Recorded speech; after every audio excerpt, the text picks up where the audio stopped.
తాకట్లో ఉన్న మీ బంగారాన్ని విడిపించి ఆ రోజు ఆన్లైన్ రేటుకి కొంటాం. Sharma gold company. నమస్కారం, వెల్కమ్ టు సుమన్ టీవీ. నేను గీతాంజలి. ప్రస్తుతం మనతో పాటు శ్రీచక్ర పీఠం వ్యవస్థాపకులు, ప్రముఖ జ్యోతిష్య పండితులు బ్రహ్మశ్రీ ప్రదీప్ జోషి గురువు గారు ఉన్నారు. వారితో మాట్లాడదాం.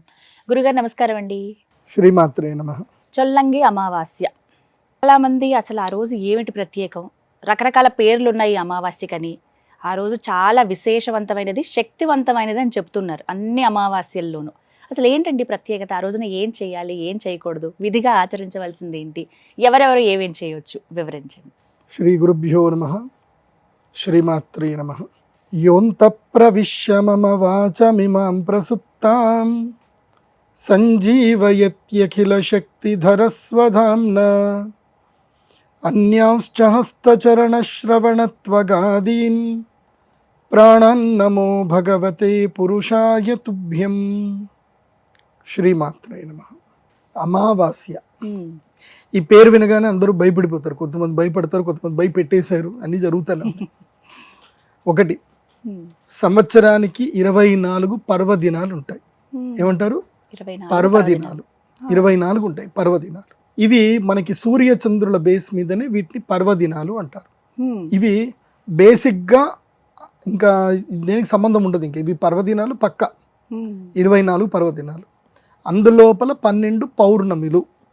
అంటే సూర్యుడికి చంద్రుడికి మధ్యన 180 degrees రావటం వల్ల చంద్రుని యొక్క కాంతి మొత్తం కూడా భూమి మీద పడుతుంది. కాబట్టి భూమి యొక్క ఔషధీయ సంపద శక్తి మొత్తం కూడా చైతన్యం అవుతుంది. చైతన్య కాలం అది. ఎందుకు? చంద్రుడు పూర్తి కనిపిస్తున్నాడు కాబట్టి. చంద్రమా మనసో జాతః అని అన్నారు. చంద్రుడు ఎక్కడి నుంచి పుట్టాడు? స్వామివారి యొక్క ఆ దేవదేవుడైనటువంటి వేద పురుషుని యొక్క హృదయంలో నుంచి పుట్టాడు. చంద్రమా మనసో జాత. హృదయం అంటే గుండె అనుకోవద్దు, మళ్ళీ అది గుర్తుపెట్టుకోండి. మనసో జాత అంటే మనస్సు నుంచి పుట్టాడు.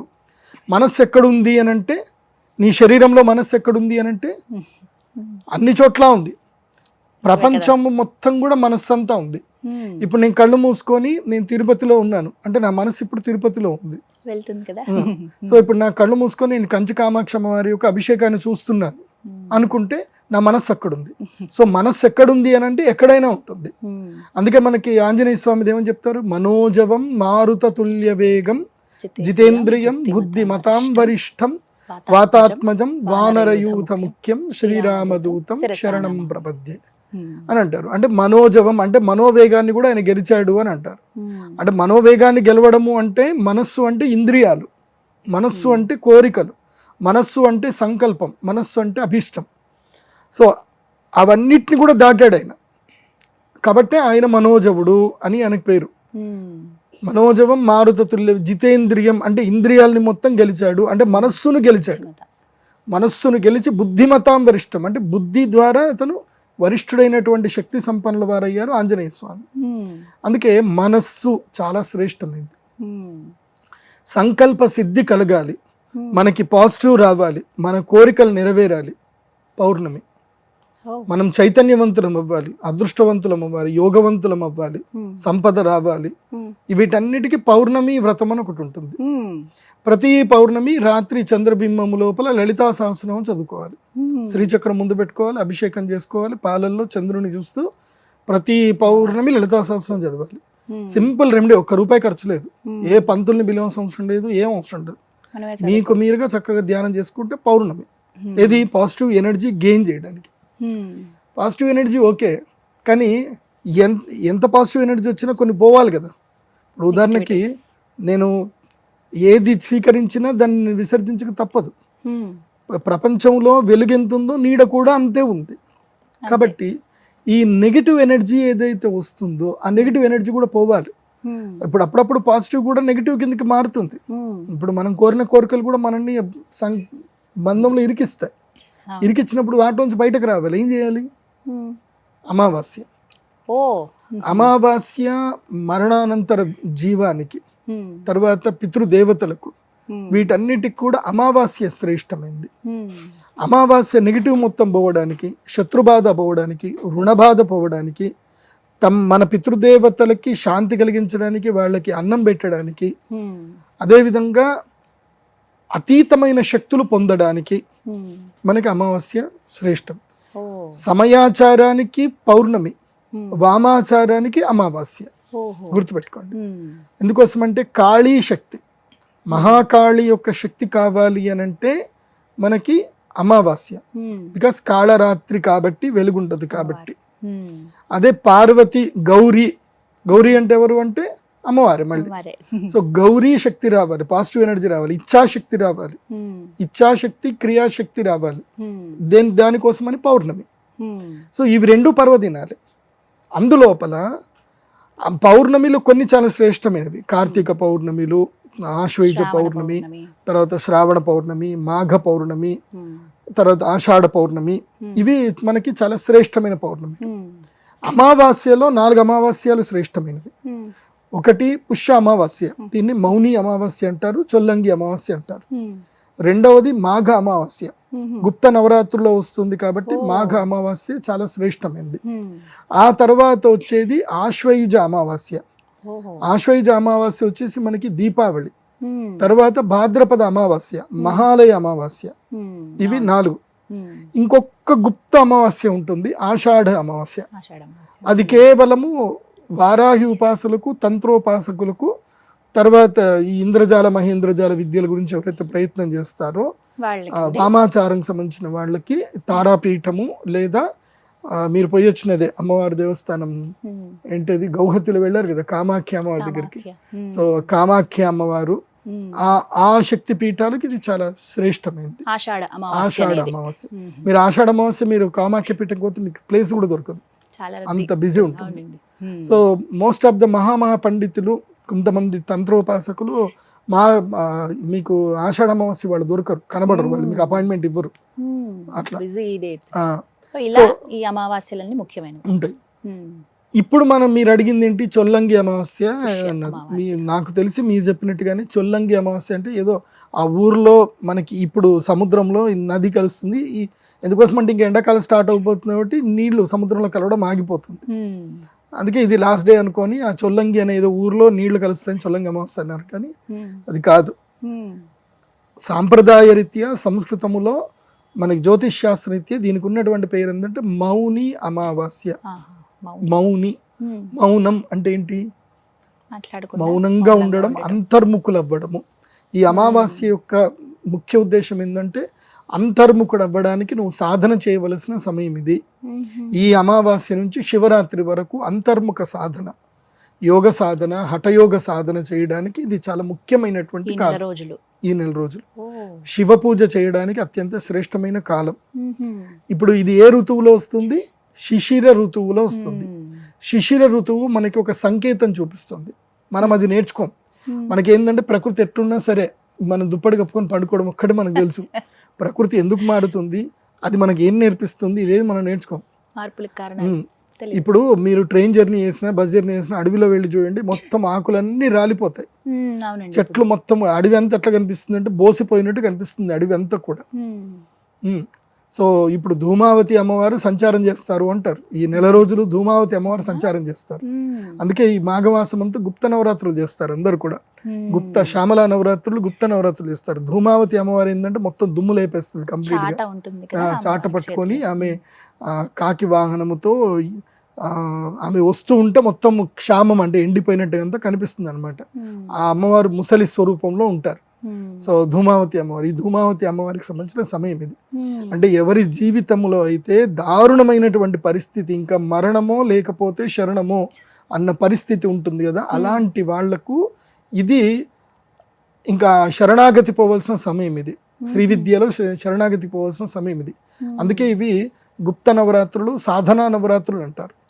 సో చాలా శ్రేష్టంగా ఉపాసన చేసే నవరాత్రులు ఇవి. అందరికీ చేసుకోవడానికి పనికి రావు, ఎవడు పడితే వాళ్ళు చేయడానికి ఉండదు. ఇది శ్రీ విద్య ఉపాసన తీసుకోవాలి, వైరాగ్య చింతన రావాలి, దేహ చింతన పోవాలి, జ్ఞానం మీద ఎక్కువగా ఆలోచన రావాలి, కామము మీద, కోరికల మీద పూర్తిగా వైరాగ్యం ఉండాలి. ఉన్నప్పుడు మాత్రమే వాళ్ళు శ్యామల నవరాత్రులు చేయాలి, వేరే వాళ్ళు చేయడానికి ఉండదు. ఎందుకోసం అంటే చేస్తే అది వాళ్ళకే తినేస్తుంది, అది బాగా గుర్తుపెట్టుకోవాలి. ఎందుకోసం అంటే మనస్సును అదుపులో పెట్టుకున్నటువంటి వాడే ఉపాసనలోకి వెళ్ళాలి. నువ్వు మనస్సులో అదుపులేని పెట్టుకోలేని పరిస్థితులు ఉపాసనకి వెళ్తే, ఉపాసన శక్తి అనేది ఏంటంటే ఒక నిప్పురవ్వ లాంటిది. తిరిగి అది నువ్వు ఎక్కడ దాకా జాగ్రత్త పెట్టుకున్నంత సేపు అది నీకు అన్ని వరాలు ఇస్తుంది. నువ్వు అది జేబులో పెట్టుకుంటే నీ ఒళ్ళు కాలుస్తుంది. సో వరాలు అడగడం కూడా అదృష్టం ఉండాలి, అది బాగా గుర్తుపెట్టుకోండి. ఎందుకోసమంటే నాకు తెలిసి ఉపాసనా విధిలో వరాలు అడిగినటువంటి వాళ్ళందరూ కూడా ఆఖరికి నాశనం అయ్యారు. రావణుడు తపస్సు చేశాడు, వరాలు అడిగాడు, ఏమైంది? హిరణ్యకశిపుడు తపస్సు చేశాడు, వరాలు అడిగాడు, ఏమైంది? శిశుపాలుడు తపస్సు చేశాడు, వరాలు అడిగాడు, ఏమైంది? సో వరాలు అడిగినటువంటి వాళ్ళందరూ కూడా ఎక్కడో ఒక చోట పడిపోయిన వాళ్ళే. కాకపోతే వాళ్ళందరికీ దైవ సాక్షాత్కారం కలిగింది. నేనేం చెప్తాను అంటే వరాలు అడగొచ్చు, వరాలు అడగడానికి లేదు. కాకపోతే ఆ వరము నీకు సంహారం కాకూడదు, నీకు బంధనం కాకూడదు. అది బాగా గుర్తుపెట్టుకోవాలి. అందుకోసమే నీ జీవితంలో నీకేం కావాలి అనేది నువ్వు ఒక గురువు దగ్గర కూర్చొని విచార చేశాక అసలు వరం కోరుకోవాలి. నాకు తెలిసి నిజంగా చెప్పాలంటే నేను ఇంత వేదాంతము అన్నీ చదువుకున్నాను కాబట్టి నాకు తెలిసిన నిజమైన వరం ఏంటో తెలుసా? చెప్పండి గురువు. మనిషికున్న నిజమైన వరం భగవంతుడు ఇచ్చిన ఈ శరీరమే నిజమైన వరం. ఇంతకు మించిన ఇంకేం అవసరం లేదు. ఆయన అన్ని ఇచ్చాడు మనకి. మనం సాధన చేసి మనం అన్ని తాపత్రయపడతాం. నిజమైన అదృష్టవంతుడు అంటే నాకు ఈ మధ్య అనుభవంతో తెలుస్తుంది ఏంటంటే నిజమైన అదృష్టవంతుడు ఎవరు అంటే ఆ పొలములో అంత కష్టం చేసిన ఏదున్నా సరే చక్కగా ఒక చెట్టు కింద ఓ చిన్న బట్ట పరుచుకొని హాయిగా పడుకుంటాడు చూడు, వాడు అదృష్టం. ఎందుకోసం అంటే కొంతమంది కోటీశ్వరులను చూస్తే సంపద 500 కోట్లు 1000 కోట్ల సంపద ఉన్నవాడు కూడా చక్కని పాన్పు మీద వాడు పడుకున్నా వాడికి నిద్ర రావట్లే. వాడికి కంటి నిండా కునుకు తీసేటువంటి వాడు అదృష్టవంతుడు. కమ్మగా నిద్రపోయి హాయిగా లేచి మంచినీళ్లు తాగి తమ పిల్లల్ని చూసుకుంటూ పని చేసుకునేటువంటి వాడు అదృష్టవంతుడు. అంత అనారోగ్యం లేనటువంటి వాడు అదృష్టవంతుడు అనిపిస్తుంది అంతే. కానీ ఎంత చెప్పినా మనిషి ఆశ కోరికలు అనేవి పరిగెడుతూనే ఉంటాడు మనిషి. అందుకే మౌని అమావాస్య మనకు ఒకటి నేర్పిస్తుంది. ఈ మౌని అమావాస్య నుంచి శివరాత్రి వరకు ఏం చేయాలంటే నదీ తీర వాసన చేయాలి అని చెప్తారు. అందుకే మీరు చెప్పిన చొల్లంగి అమావాస్య ఎందుకో చొల్లంగి అని పేరు వచ్చింది అని అంటే ఆ నదీ తీరములో అందరూ అక్కడ ఉన్నారు కాబట్టి, ఆ ఊర్లో ఉన్నారు కాబట్టి అందరికీ చొల్లంగి అమావాస్య వచ్చింది.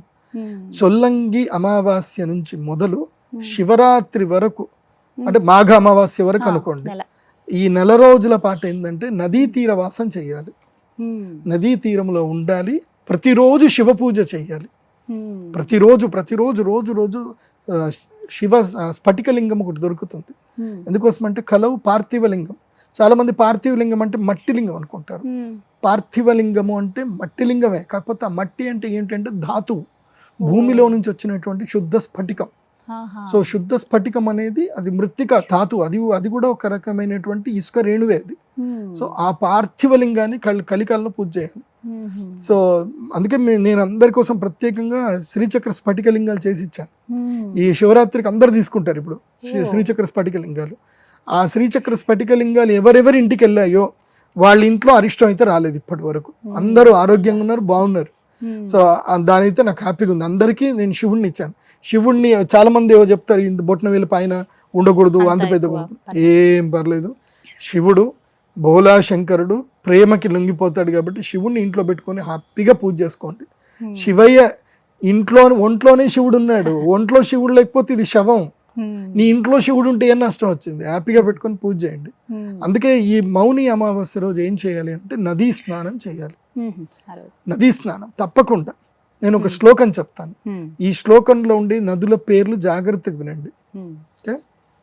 గంగా, సింధు, సరస్వతీ చ యమునా, గోదావరి, నర్మదా, కృష్ణ, భీమరథి, ఫల్గు, సరయు, శ్రీ, గండకి, గోమతి, కావేరి, కపిల, వరాహతనయ, నేత్రావతి త్యాదయో నద్యశ్రీ హరిపాద పంకజ భవాహ కుర్యాద్రువం మంగళం. ఈ 12 నదులు చాలా శ్రేష్టమైన నదులు. అందుకే పుష్కరాలు 12 నదులకి పుష్కరాలు వస్తాయి.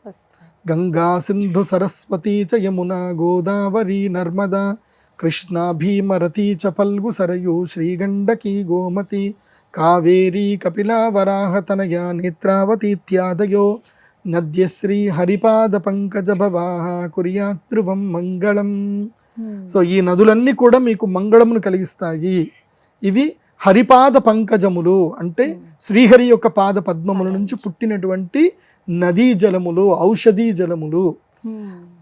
వాస్తవంగా నియమ ప్రకారం చెప్పాలంటే ప్రతి పర్వదినములో నదీ స్నానం చేయాలి. ఇది నియమం. ప్రతి పర్వదినంలో నదీ స్నానం చేయాలి. అమావాస్య పౌర్ణమి చేయాలి. అందులోపల తప్పకుండా అంటే తల్లిదండ్రులు లేనటువంటి వారు అమావాస్య రోజు తప్పకుండా నదీ స్నానం చేయాలి, తర్పణాలు వదలాలి, సూర్య ఉపాసన చేయాలి. ముఖ్యంగా బ్రాహ్మణులు, గాయత్రి సంధ్యావందన పరులు గాయత్రి ఉపాసన మౌని అమావాస్య రోజు తప్పకుండా తక్కువ 24,000 గాయత్రి అయినా సరే అనుష్ఠానం చేసుకోవాలి మౌని అమావాస్య రోజు. మౌని అమావాస్య యొక్క శ్రేష్టతనం ఏంటంటే ఈ ఒక్కరోజు నువ్వు అంతర్ముఖుడు అవ్వాలి, ప్రయాణం చేయాలి, నదీ స్నానం చేయాలి, ధ్యానం చేసుకోవాలి, మౌనంగా ఉండాలి, శివ ధ్యానంలో ఉండాలి, శివ పూజ చేసుకోవాలి. సో ఈ ఒక్కరోజు ఉన్నా చాలు, నెల రోజులు ఉండగలుగుతుంది, అది ఇంకా మంచిది. నెల రోజులు ఎందుకోసం అంటే ఈ సమయానికి ఏమవుతుందంటే ఎండలు ప్రారంభమవుతాయి, నదీ నీళ్లు తగ్గిపోతూ ఉంటాయి, మనకి చాలా మంచి సమయం ఇది. అండ్ ఈ మధ్య కొన్ని థియరీస్ ఉన్నాయి.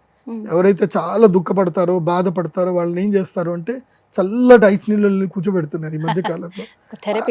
థెరపీ, అది ఐస్ థెరపీ అని ఏదో చేస్తున్నారు. అదే థెరపీ, ఇదే మౌని అమావాస్యనే అదే థెరపీ. ఇప్పుడు చల్లటి చలిలో రోజు వెళ్ళి మీరు స్నానం చేయాలి, నదిలో మునిగి స్నానం చేయాలి.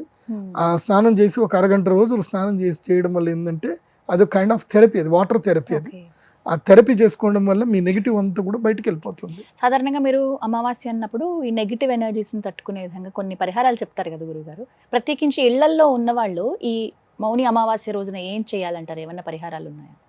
ఇళ్లల్లో ఉన్నవాళ్ళు అంటే ఒక్కటే, అంటే బయటికి వెళ్ళలేని స్థితిలో ఉన్నవాళ్ళు బయటికి వెళ్ళాలి. రూల్ అది, ఖచ్చితంగా చేయాల్సిందే రూల్ అది అంతే. ఎందుకోసం అంటే ఈ మధ్య అంటే నేను చూసింది ఏంటంటే ఈ సనాతన ధర్మంలో కొంతమంది పర్వాలేదు అలా కాకపోతే ఇలా అని వెసులుబాటు ఇవ్వడం వల్ల ధర్మం మీద పట్టు కోల్పోతున్నారు అందరూ. అసలు పోతుంది, కొసరు ఎక్కువైపోతుంది. ఇక్కడ ఎక్స్క్యూజ్లు వద్దు, ఇంట్లో ఉండకూడదు. ఈ మౌని అమావాస్య అంటేనే గడప దాటాలి. నది అందుబాటులో లేని వాళ్ళు వెళ్ళాలి. నది ఎందుకు అందుబాటులో అయినా అంతే, వెళ్ళాల్సిందే. ఇల్లు దాటి వెళ్ళాలి, నదీ స్నానం చేయాలి. నది ఎందుకోసం అని అంటే నదము అంటే అది పూర్తిగా మనకి ప్రవహిస్తూ ఉంటుంది. ఇప్పుడు నెగిటివ్ ఉంది నీ లోపల, ఆ నెగిటివ్ మొత్తం పోవాలి అని అంటే దానికి ఒక శక్తి కావాలి. ఆ శక్తి ఏమిటంటే నదే. హరిపాద పంకజ భవములు దుష్టహరములు పాపహరములు అని చెప్పారు. సో ఆ పాపం పోవాలి అని అంటే నువ్వు ఆడిపోవాలి. బకెట్లో నీళ్ళు పోసుకొని చేస్తే ఏమొస్తుంది? నీకు ఉన్నది ఇంతకాలం నెగిటివ్, బకెట్ నీళ్ళతో ఏం పోతుంది? ఏం పోదు. బకెట్ నీళ్ళతో సబ్బుతో స్నానం చేస్తే దుర్గంధం పోతుందేమో, పాపకర్మ పంకిలం పోదు. అది నెగిటివిటీ ఉంటుంది, అది పోదు. మీరు సింపుల్ చూడండి, మీరు ఇంట్లో స్నానం చేసిన దానికి నదిలో వెళ్ళి మునుకలు వేసిన దానికి డిఫరెంట్ చాలా ఉంటుంది, చాలా ఉంటుంది. కాబట్టి నదీ స్నానమే చేయాలి. మళ్ళీ చెరువులు, కుంటలు, బర్రెలు, గోదలు స్నానం చేయడానికి మంచి పని చేస్తాయి. చెరువులు, కుంటలు మనకు పని చేయి, అవి వెళ్ళాల్సిందే. నది అంటే ప్రవహిస్తూ ఉండాలి, ప్రాణశక్తి ఉండాలి దాని లోపల. ఆ రోజంతా ఎప్పుడైనా పర్వాలేదు, ఎప్పుడైనా స్నానం చేయొచ్చు. పూర్తిగా అమావాస్య ఉందండి, పూర్తిగా అమావాస్య సాయంత్రం 6:30 వరకు ఉంది. 6:30 లోపల చేసుకుంటే మంచిది. ఎట్లా సూర్యాస్తం తర్వాత నదీ స్నానం పనికిరాదు. కేవలం అది గ్రహణం సమయం, చంద్రగ్రహణం అప్పుడు మాత్రమే పనికి వస్తుంది తప్ప మిగతా సమయంలో పనికి రాదు. అయితే ఖచ్చితంగా ఈ మౌని అమావాస్యకి అందరూ మన తెలుగు వాళ్ళ అదృష్టం. ఎక్కడైనా 50 కిలోమీటర్లు ట్రావెల్ చేస్తే గంగా, కృష్ణా నది కానీ, తుంగభద్ర నది కానీ, గోదావరి నది కానీ, ఈ 3 నదులు మనకు దొరుకుతాయి. తెలుగు వాళ్ళ అదృష్టం, మనకి ఎక్కడైనా దొరుకుతాయి. ఇప్పుడు హైదరాబాద్లో ఉన్న వాళ్ళు కొంచెం అటుపోతే కృష్ణా నది దొరుకుతుంది, ఇంకొంచెం ఇటు బాసరికి వస్తే గోదావరి నది దొరికింది. ఇంకేముంది? ఇంకా తుంగభద్ర, కర్నూలు వైపు వెళ్తే తుంగభద్ర. ఎక్కడ పోయినా నదులు ఉన్నాయి. లేదంటే కపిల తీర్థం పోండి, కపిల అక్కడనే ఉంది కదా కపిలా నది, కపిల తీర్థంలో స్నానం చేయండి. అట్లా వెంకటేశ్వర సందర్శనం చేసుకుని ఉంటుంది, బాగుంటుంది. కానీ ఈ 144 సంవత్సరాల తర్వాత కుంభమేళ వచ్చింది. వృషభ రాశిలో గురుగ్రహం అడుగు పెట్టినప్పుడు, సూర్యుడు మకర రాశి లోపల ప్రవేశించినప్పుడు ఉండేది ఈ యొక్క మకర కుంభరాశిలో సంచరించినంతసేపు ఉంటుంది. ఇది ఒక 144 సంవత్సరాలకు ఒకసారి వస్తుంది. గురుగ్రహం జరుగుతూనే ఉంటాడు. ఎక్కడ జరిగినా అక్కడ 144 ఇయర్స్ అని ఉంటుంది. ఇప్పుడు రాబోయే 12 ఏళ్ళు ఎక్కడ కుంభమేళ జరిగినా దాని 144 ఇయర్స్ అని చెప్తారు.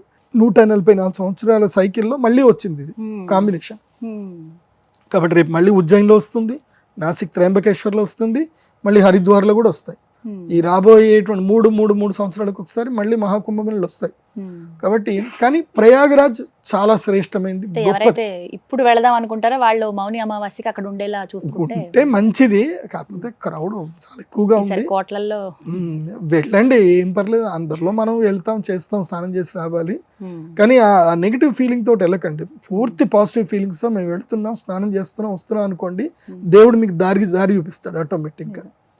సో డౌట్ఫుల్నెస్కి వెళ్తే దారి దొరకదు. నేను చాలా నా అనుభవపూర్వకంగా చెప్తున్నా, నేను ఎప్పుడు ప్లాన్ లేకుండా వెళ్తానో అప్పుడు నాకు అన్ని పనులు జరుగుతాయి. కరెక్ట్గా అది జరగాలి, ఇది జరగాలి, అన్ని ప్లాన్ చేసుకొని పోతాము, ఏ పని జరగదు. అదేదో దైవం శక్తి, మనం దైవాన్ని నమ్ముకొని గుడ్డిగా వెళ్ళిపోతేనే దైవం మనకు దారి చూపిస్తాడు, బాగుంటుంది. మొత్తంగా చొల్లంగి అమావాస్య అంటున్నాయి. ఈ మౌని అమావాస్యకి నదీ స్నానం అనేది ముఖ్యంగా అందరూ చేయాలి. నదీ స్నానము, శివ పూజ, రుద్రాభిషేకం చెయ్యాలి, విష్ణు పూజ చెయ్యాలి. మీరు ఏ శక్తిలో ఉంటే ఆ శక్తి ఉపాసన చేయండి. ముఖ్యంగా దేవాలయాలు కడగడము, క్లీన్ చేయడము, అలాంటి సేవ కూడా చేయాలి, చేస్తే మంచిది. ముఖ్యంగా అన్నదానం కూడా చేయాలి. మౌని అమావాస్య రోజు ఎంతమందికి అన్నదానం చేస్తే మీకు అంత పుణ్యం. అండ్ విద్యాదానం చేయాలి, అంత పుణ్యం. స్త్రీలు ఈ ఒక్క మౌని అమావాస్య రోజు మౌనంగా ఉంటే వాళ్ళకి లక్ష్మీ అనుగ్రహం కలుగుతుంది. స్త్రీలకి అసలు ఇంకా మాట్లాడద్దు, ఏమీ ఆలోచించద్దు, అట్లాగని పడుకోవద్దు, ధ్యానంలో ఉండాలి, శివ ధ్యానంలో ఉండాలి అంతే. మళ్ళీ చీటీలు రాసి అది తీసుకురా, ఇది తీసుకురా, ఇవన్నీ ఏం చెప్పొద్దు. అండ్ మళ్ళీ ఇషారాలు చేయొద్దు. ఆ రోజు మౌని అమావాస్య అంటే మౌనంగా ఉండి శివునికి సంకేతంగా చేయాలి. ఈ మౌని అమావాస్య ఎవరైతే ఇలా ఉపాసన చేస్తారో వాళ్ళకి అద్భుతంగా ఉంటుంది. అనుగ్రహించేది ఏమిటి అని అంటే నెగిటివ్ మొత్తం పోతుంది, అది పోవాలి, వదిలించుకోవాలి కదా. వచ్చేది ఎట్లాగూ మనకి మాఘ పౌర్ణమి బాగానే ఉంటుంది, మాఘ పౌర్ణమి అదృష్టం, ప్రతి పౌర్ణమి మనకి ఎనర్జీ ఇస్తుంది. కానీ నెగిటివ్ పోవాలి కదా, నెగిటివ్ పోవాలంటే అమావాస్య, పితృదేవతను శాంతించాలి అమావాస్య. అది ఇట్లాగే బగళాముఖి కూడా చేయొచ్చు. ఈ మౌని అమావాస్య బగళాముఖి సాధన చేయాలి. బగళాముఖి అమ్మవారు చెప్పే కదా, ధూమావతి, బగళాముఖి, తార, చిన్నమస్త, ఇవన్నీ తామసిక దేవతలు. శ్రీ విద్యలో తామసిక శక్తి అంటే శత్రు సంహారం చేయడమే. రక్తం చూస్తారు, కళ్ళు చూస్తారు, గదలు పెట్టి కొడతారు. వీళ్ళు ఇట్లా అనుగ్రహం ఉండదు, కత్తి తీసి కొట్టడమే ఉంటుంది వీళ్ళ ఈ 4 దేవతలు. శ్రీ విద్యలో 4 శక్తులు. సో అందుకే మీకు తీవ్రమైన రుణబాధ ఉంది. ఎవరైనా శత్రువులు మీకు అన్నెసెసరీగా మిమ్మల్ని ఇబ్బంది పెడుతున్నారు. ఇప్పుడు ఒక ల్యాండ్ కొనుక్కున్నాము, ఆ ల్యాండ్ కొనుక్కున్న తర్వాత ఎవడో వచ్చి వాళ్ళు కావాలని మిమ్మల్ని ఇరికించడానికి ఇప్పుడు కొంతమంది ఏంటంటే ఇట్లానే ల్యాండ్ అమ్మేంతసేపు ఏం చెప్పరు, వాళ్ళు ఎవరికి అగ్రిమెంట్ చేసింది ఏం చెప్పరు. ల్యాండ్ మొత్తం అమ్మి రిజిస్ట్రేషన్ అయిపోయి మొత్తం డబ్బులు తీసుకున్నాక వాడు ఎవరికైనా అగ్రిమెంట్ చేస్తుంటే వాడు వస్తాడు, ఇంకా ఫీల్డ్ ముందుకు వస్తాడు. సార్ ఆల్రెడీ నాకు అగ్రిమెంట్ చేశారు, మీకు అమ్మాడు, ఇది చెల్లదు, నేను కేసు వేస్తాను అంటాడు. లేదు అంటే నాకు సెటిల్మెంట్, నాకు ఏమైనా డబ్బులు ఇచ్చేసేయండి అని అంటాడు. వీడు కొన్నదే ఎక్కువ, మళ్ళీ దాని మీద ఎక్కువ డబ్బులు ఇవ్వాలి, ఇలాంటివన్నీ ఉంటాయి. అట్లాంటి వాళ్ళకి మంచి కేసు కొట్టాలంటే మాత్రం బగళాముఖి అమ్మవారే. మీరు కోర్టుకి వెళ్తే 10 ఏళ్ళు పడుతుంది, అదే బగళాముఖి దగ్గరికి వెళ్ళండి 100 రోజుల్లో రిజల్ట్ చూపిస్తుంది అమ్మవారు. ఇంకేముండదు, కక్కుడు బయలే, పూర్తిగా లూజ్ మోషన్స్ అయిపోయి బాడీ ఇట్లా అయిపోతారు, మొత్తం డీలబడిపోతారు. ఇంకా తప్పు ఉంటే మాత్రం అమ్మవారు పట్టుకొని పిండేస్తుంది.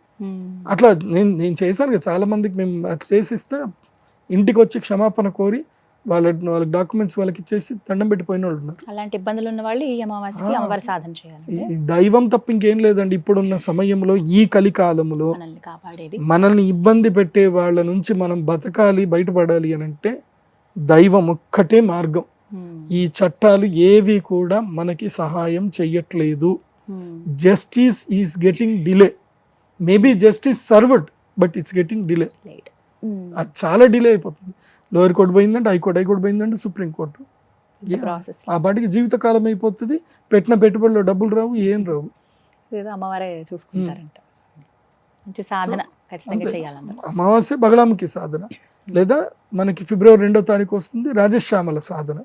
ఏదైనా అమ్మవారే. అందుకే కలౌ చండి వినాయకవు. నీకు ఏదైనా ప్రసాదం రావాలంటే వినాయకుడు, విఘ్నాలు పోవాలంటే వినాయకుడు, కష్టాలు పోవాలి, రక్షణ రావాలి, చండి అమ్మవారు. అంతే. కలవు చండి వినాయకు ఈ ఇద్దరే, ఇంకెవరిని లేదు. అందుకోసమే మా శ్రీచక్రపీఠంలో ప్రతి అమావాస్యకి బగళాముఖి పూజ ఉంటుంది, ప్రతి సంకష్టహర చతుర్థికి గణపతి యాగం ఉంటుంది. 1000 లడ్డులతోటి గణపతికి యాగం చేస్తాం, ప్రతి చతుర్థికి చేస్తాం. చాలా విశేషవంతమైన విషయం అంతే, ఇది చెయ్యాలి. ఇప్పుడు నేను ఒక్కోండి కాదు, ఇప్పుడు ప్రదీప్ జోషి అనే వ్యక్తి ఇంకా ఒక వ్యక్తి కాదు. ఇప్పుడు నేను ఒక వ్యవస్థ, నన్ను నమ్మి ఎంతో మంది నేను చెప్పినవి పాటిస్తున్నారు. సో వాళ్ళందరికీ మేలు జరగాలంటే నేను వాళ్ళందరి తరఫున యాగాలు చేయాల్సిందే. ఇప్పుడు మేము ఈ మాలలు ఇస్తున్నాము, జాతకాలు ఇస్తున్నాము, వాళ్ళకి మాల వేసుకుంటే అయిపోతుందా? ఈ మాలలో శక్తి రావాలి. ఈ మాల ఇచ్చిన గురువు వాళ్ళకి శక్తి సంపాదన చెయ్యాలి, శక్తిని ఇస్తా ఉండాలి. ఇస్తే పనులు జరుగుతాయి. ఇవే మాలలు మనకి రెడీమేడ్ షాప్ లో కూడా దొరుకుతాయి. ప్రదీప్ జోషి గారి దగ్గర మాలలు తీసుకున్న దానికి రెడీమేడ్ షాప్ లో తీసుకోవడానికి తేడా ఉంది కదా. ఉండాలి, ఉంటేనే కదా. ఒక గురువు అనేటువంటి వాడు ఏం చేయాలంటే తన శిష్యులందరికీ కూడా శక్తిని ఇస్తా ఉండాలి. అది గురువు యొక్క కర్తవ్యం, అది చెయ్యాలి అంతే. సో మేము అదే పని చేస్తున్నాం. మీరు నా దగ్గర డబ్బులు ఉన్నా లేకున్నా, మీరు కొనుక్కున్నా శక్తి సంపాదన ఎప్పుడు మేము చేస్తూనే ఉంటాం. అందుకే ఆ దేవాలయానికి వెళ్ళి, మా దేవాలయానికి వచ్చి ఒక 15 నిమిషాల పాటు అక్కడ పెద్ద శ్రీచక్రం ఉంటుంది. సౌత్ ఇండియాలో ఎక్కడ లేదు అంత పెద్ద శ్రీచక్రం. చేయించాను నేను, పంచలోహ శ్రీచక్రం పెద్ద చేయించాను. శ్రీచక్రం దగ్గర కూర్చొని ఒక 15 నిమిషాలు ధ్యానం చేసుకొని మీ కోరిక ఏందో కోరుకొని వెళ్ళండి. 100 రోజుల్లో నెరవేరుతుంది. అమ్మని మీకు అనుగ్రహిస్తుంది, నేను గ్యారంటీ ఇస్తాను దానికి. మీరు నాకు డబ్బులు కూడా కట్టాల్సిన అవసరం లేదు. వెళ్ళి కూర్చొని అక్కడ ధ్యానం చేసుకోండి అంతే. ఫ్రీ, అది అందరికీ ధ్యానం చేసుకోవడానికి ఎవ్రీవన్ హ్యావింగ్ ఫ్రీ. 15 నిమిషాలు ఆ శ్రీచక్రం దగ్గర కూర్చోండి. మా దగ్గర మీరు ముట్టొద్దు, వాళ్ళు ముట్టొద్దు, ఇవేం లేదు. నువ్వు ఎవరైనా ఎందుకోసం అంటే నేను ఆ బియాండ్ దాటిపోయా, ఏంటి ఆలోచనకు దాటిపోయా. నువ్వు, నీ కులము, నీ గోత్రము ఇవన్నీ నాకు అనవసరం. నువ్వు నడుస్తున్నావు అంటే నీ లోపల శక్తి ఉంది. అందుకే దేవి సప్తశతిలో చెప్తారు, యాదేవి సర్వభూతేషు శక్తి రూపేణ సంస్థిత, నమస్తస్యై నమస్తస్యై నమస్తస్యై నమో నమః. నేనందరినీ శక్తి స్వరూపులుగానే చూస్తాను. నాకు నువ్వెవడో నాకు అనవసరం. నేను శక్తి స్వరూపులుగా మాత్రమే చూస్తాను. నీలో అమ్మ ఉంది కాబట్టి నువ్వు నడుస్తున్నావు, నీలో అమ్మ లేదు వెళ్ళిపోతావు, నువ్వు ఏడుండవు, కింద పడిపోతావు. ఆ భావనతో నువ్వు అక్కడికి రా, కాళ్ళు చేతులు కడుక్కో, శుచి శుభ్రతగా రా, అక్కడ కూర్చో, శ్రీచక్రం పక్కనే కూర్చో, ధ్యానం చేసుకో. నీకు ఎవడు కూడా ఇక్కడ రావద్దు, ముట్టొద్దు, చెయ్యొద్దు అని చెప్పాం. మా టెంపుల్ ఎన్విరాన్మెంట్ని ఇబ్బంది పెట్టనంతసేపు యు ఆర్ వెల్కమ్. ఇబ్బంది పెడితే తన్ని బయటకు పంపించేస్తాం. కామ్గా రండి, సైలెంట్గా కూర్చోండి, ధ్యానం చేసుకోండి, వెళ్ళిపోండి. నిజామాబాద్లో క్షేత్రం, మంచి క్షేత్రం, దివ్య క్షేత్రం. అక్కడ శక్తి సంపాదన రెగ్యులర్గా చేస్తాం. యంత్రానికి శక్తి ఎప్పుడు సంపాదన చేస్తూ ఉండాలి. శక్తి సంపాతము చేస్తేనే, నిక్షిప్తం చేస్తేనే ఆ శక్తి అందరికీ ప్రసాదిస్తుంది. యజ్ఞయాగాదులు లేకుండా శక్తి రాదు. అందుకే మనకేం చెప్తారు లలితా సహస్రనామంలో? చెప్పండి, ఫస్ట్ శ్లోకం చెప్పండి. శ్రీమాత శ్రీ మహారాజ్ని శ్రీమత్ సింహాసనేశ్వరి చిత్ అగ్నికుండ సంభూత దేవకార్య సముద్యత. ఏమన్నారు? చిత్ అగ్నికుండ సంభూత దేవకార్య సముద్యత. కార్య సముద్యత అంటే కార్యములన్నిటి కూడా నెరవేరుస్తుంది. ఎవరు? దేవతల యొక్క కార్యములను నెరవేరుస్తుంది. ఎవరు అమ్మవారు అంటే చిదగ్నికుండ సంభూత అంటే అగ్నికుండములో ఉద్భవించినటువంటి ఆ తల్లి దేవ కార్యములను నెరవేరుస్తుంది. సో అగ్ని కార్యము మూలకంగానే ఆ మహారాజ్ని మనల్ని అనుగ్రహిస్తుంది. కాబట్టి ఆ శ్రీమాత శ్రీ మహారాజ్ని, శ్రీమత్ సింహాసనేశ్వరి, సింహాసనంలో కూర్చున్నటువంటి ఓ తల్లి, నీవు మమ్మల్ని అనుగ్రహించు, చిదగ్నికుండ సంభూతమై నన్ను అనుగ్రహించు. కాబట్టి అందుకే నిత్య యజ్ఞం జరుగుతూ ఉంటుంది. రాజశ్యామల యాగం చేస్తాం, ఫిబ్రవరి వసంత పంచమి రాజశ్యామల యాగం, ప్రతి అక్షయ తృతీయకి సహస్ర కుంభాభిషేకము, మహాలక్ష్మి యాగము, ప్రతి ధనత్రయోదశికి సంపుటిత మహాలక్ష్మి యాగం ఉంటుంది. ఏది? కుబేర సంపుటిత కమలాత్మిక యాగం ఉంటుంది. సో ఊరికే ఉండదు, చాలా శక్తి సంపాదన చేస్తాం మేము అక్కడ. ఉన్నది లలితాదేవి, మరి అమ్మవారు ఆదిపరాశక్తి. అన్ని నెరవేరుతున్నాయి. నేను ఇప్పటికీ ఆ గుడికి 1.5 కోటి ఖర్చు పెట్టి గుడి కట్టాను అంటే నా 1.5 కోటి ఎవరిచ్చారు? మరి భక్తులే ఇచ్చారు కదా. వాళ్ళకి అన్ని కోరికలు నెరవేరుతున్నాయి కదా నాకు ఇచ్చింది. సో భక్తులందరూ ఇచ్చిన డబ్బులతోటే కట్టా. నేను నాదేంటంటే జాతకం చెప్పడం వరకు అది నా జేబులో పెట్టుకుంటా. బికాస్ అది నా ఉపాసన కాబట్టి, నా ఎంప్లాయ్మెంట్ కాబట్టి. రెమెడీస్కి ఎవరైనా నా దగ్గర మాలలు కొనుక్కున్నా, జాతకాలు చెప్పించుకున్నా, యజ్ఞాలు చేసినా అవన్నీ గుడి కట్టడానికి, అవి నేను తీసుకొని ముట్టను నేను. మనకు వద్దమ్మా, కర్మ ఫలాలు మనకొద్దు. చెప్పారు ఒకసారి వాటికి మనకి జ్యోతిష్యం చెప్పుకున్న చాలు, అక్కడి వరకు ఫీజు తీసుకుంటాం, కమ్మగా తిని పడుకుంటాం. లేకపోతే కర్మఫలం చాలా గట్టిగా పట్టుకుంటుంది. అందుకోసం అంటే మీరు ఎంతో కష్టపడి సంపాదించిన డబ్బు అది మీ కర్మఫల రూపంలో ఉంటుంది. దాన్ని నేను తీసుకొని నేను భోగాలు అనుభవించాను అనుకోండి, ఆ భోగం నుంచి నాకు రోగం వస్తుంది. ఎవరికైనా చెప్తున్నాను, ఒక్కోడి కష్టాన్ని నువ్వు తినొద్దు. ఒక్కోడి కష్టాన్ని నువ్వు అనుభవించేటప్పుడు ఆ కష్టానికి తగ్గ కష్టం నీది ఉంటేనే అనుభవించు. లేదంటే అది దైవ సాన్నిధ్యంలో పెట్టు, లేదంటే అన్నదానానికి పెట్టు, లేదంటే విద్యాదానానికి పెట్టు. రిమైనింగ్ దేనికి వాడినా నువ్వు నీ భోగం కోసం వాడినవా లేకపోతుంది. తెలుసుకోవాలి అందరూ. అదే కదా నేను జ్యోతిష్ అని చెప్పి కర్మఫలాలు, ఇంతమంది కర్మఫలాలు చెప్పి మనం ఎందుకు అంటించుకుంటాం? అమ్మో చేయకూడదు. థ్యాంక్ యూ గురువు గారు. నమస్కారం. శ్రీమాన్.